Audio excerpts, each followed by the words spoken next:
కొంతమంది పేషెంట్స్కి ఇప్పుడు వాపు వచ్చినప్పుడు అలా ఈ థైరాయిడ్ గ్రంథిలో గడ్డలాగా వచ్చినప్పుడు మనం ఫస్ట్ థైరాయిడ్ టెస్ట్ చేయటం, TSH, T3, T4 చేయటం కాకుండా మనం అల్ట్రాసౌండ్ స్కాన్ ఒకటి చేస్తాం. ఇప్పుడు అల్ట్రాసౌండ్ స్కాన్ చేసినప్పుడు మనకి ఆ స్కాన్లో కనిపించే దాన్ని బట్టి, ఆ ఇమేజెస్ని బట్టి మనం చెప్పగలుగుతాం ఇది సాధారణ కణితియ అంటే బినైన్ నాన్ క్యాన్సరస్ గడ్డలా లేదంటే క్యాన్సరస్ గడ్డలా, కొన్ని మనం చెప్పటం ఇబ్బందిగా ఉంటుంది.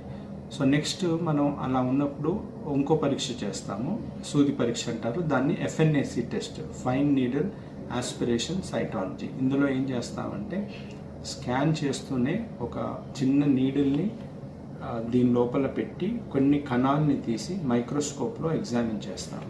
ఎగ్జామిన్ చేసినప్పుడు మనకి రిపోర్ట్ వస్తుంది. అది నాన్ క్యాన్సరస్ రిపోర్ట్, అంటే బినైన్ అని రావచ్చు, కొంతమందికి క్యాన్సర్ అని రావచ్చు.